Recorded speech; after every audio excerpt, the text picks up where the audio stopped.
जय शिव गुरु, जय भोलेनाथ, जय मैया पार्वती। भगवान भोलेनाथ के चरणों में मेरा प्रणाम स्वीकार हो। गौरा पार्वती मैया के चरणों में मेरा प्रणाम स्वीकार हो और इस समस्त देवी देवताओं सभी के चरणों में मेरा प्रणाम स्वीकार हो। तो दोस्तों, आज हम शिव चर्चा की एक छोटी सी कहानी आपको सुनाने जा रहे हैं। अगर पसंद आए तो लाइक और सब्सक्राइब कर लीजिएगा दोस्तों। तो चलिए, आज हम आप लोगों को सुनाने जा रहे हैं शिव चर्चा की एक छोटी सी कथा। तो दोस्तों, एक बार मैया गौरा पार्वती जी भगवान भोलेनाथ जी से कहने लगी कि हे प्रभु, आप जो है गरीब को इतना दुख क्यों देते हैं और अमीर जो है उसको सुखी ही सुखी रहता है और गरीब जो है वो दुखी ही दुखी क्यों रहता है। भगवान बोले कि देखो, ये जो है सभी अपने अपने कर्मों का फल भोगते हैं।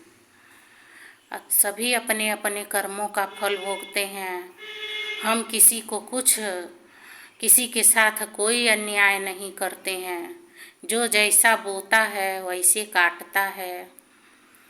पार्वती जी बोली कि हे प्रभु, ये तो सही नहीं है और अगर ऐसा हो रहा है तो आप इतने ज्ञानी हैं, दानी हैं, आप सद्बुद्धि दीजिए, ज्ञान दीजिए और सही मार्ग पर उनको चलाइए। हे प्रभु, ये तो आप बहुत गलत कर रहे हैं। ऐसा नहीं हो सकता है कि किसी गरीब जो है दुखी है उसको और दुख दिया जाए। कम से कम उसको आप सुखी जीवन उसको दीजिए। तो भगवान भोलेनाथ जो हैं कहें कि ठीक है, ऐसा भी होगा, लेकिन चलिए पहले आप हमारे एक सवाल का जवाब दे दीजिए। बोली क्या? तो भगवान बोले चलिए चला जाए कहीं घूम करके आया जाए। तो माँ पार्वती जी और भगवान भोलेनाथ चल दिए लोग सैर करने। सैर करते करते लोग बीच जंगल में चल दिए। चलते चलते चलते चलते बीच जंगल में जब चले गए तो मैया जी बोली कि प्रभु, हम तो थक गए हैं, अब तो हमको भूख लग रहा है, प्यास लग रहा है, हमको कुछ खाने को चाहिए। तो भगवान बोले कि ठीक है, खाने को चाहिए तो ठीक है, हम आटा चावल का बंदोबस्त कर रहे हैं और आप जाइए कुआं से पानी भर ले आइए और लकड़ी लौना का इंतजाम करिए और चूल्हा चौका बना करके यहीं अपना खाना पीना बनाया जाए। तो पार्वती जी बोली कि ठीक है प्रभु, आप जाइए, आप जो है अनाज पानी का व्यवस्था करिए और हम जो है लकड़ी लेके आते हैं। लकड़ी लेके आने चले गई पार्वती जी बीच जंगल में। जब बीच जंगल में चले गईं तो चारों तरफ घूम घूम कर देखने लगीं।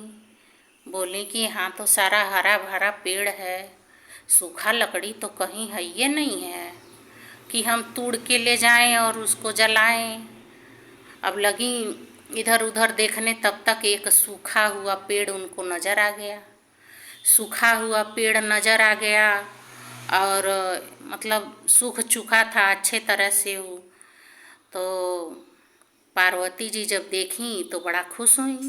बोली कि चलो सूखा लकड़ी मिल गया और हरा भरा अगर तोड़ के ले जाऊंगी तो जलेगा भी नहीं और ऊपर से कोई फ़ायदा नहीं है। मान लो अब हरा भरा पेड़ है तो उसको कोई क्यों तोड़ेगा।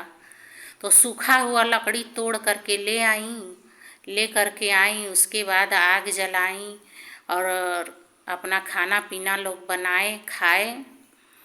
फिर बना खा लेने के बाद तब पार्वती जी घर लौट के जब लोग अपने यहाँ चले आए लोग अपने हिमालय पर्वत पे, तब फिर पार्वती जी पूछने लगी कि प्रभु, और हमको हमारे प्रश्न का उत्तर नहीं मिला, हम जो आपसे पूछे थे उसका कोई जवाब नहीं हमको मिला।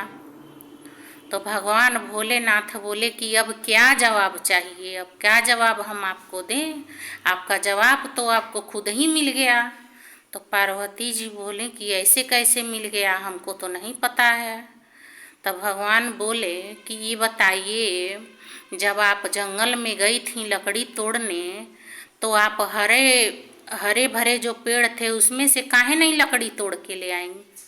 तो पार्वती जी बोले कि हे प्रभु, अब बताइए, वो हरा भरा पेड़ है, अब उसमें फल भी लगने वाला था, इसीलिए हम उसको सोचे कि अगर वो हरा पेड़ है उसको तोड़ेंगे तो वो जलेगा भी नहीं, तो उस पर खाना हम कैसे पका पाते।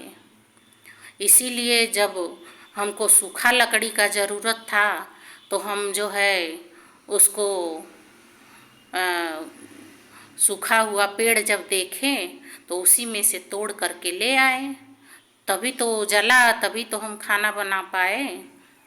तब भगवान भोलेनाथ बोले कि तब आप ही बताइए, जब सूखा उतना हरा भरा पेड़ छोड़ करके आप सूखी हुई लकड़ी को ही तोड़ के ले आ रहे हैं, जो कि पहले से सूख चुका है, पहले से उसका पत्ता झड़ गया है, पहले से वो मतलब उस खराब हो चुका है, सूख गया है, तो उसी को आप भी तोड़ करके ले आई, ऐसा क्यों की। जब हमको कह रही हैं कि गरीब आदमी को ही आप और दुख है और दुख है और दुख देते जा रहे हैं, तो आप भी तो गई तो सूखी हुई लकड़ी को ही तोड़ के ले आई, जो पहले से ही सूखा हुआ है, उखड़ चुका है, सूख गया है, पत्ता झड़ गया है, तो आप भी तो वही काम की हैं।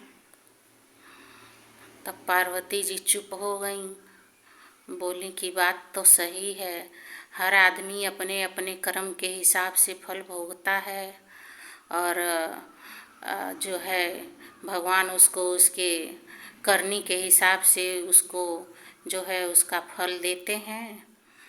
तो चलिए दोस्तों,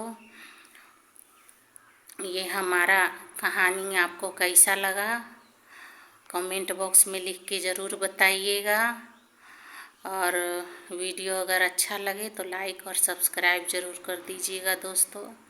जय श्री गुरु, जय भोलेनाथ।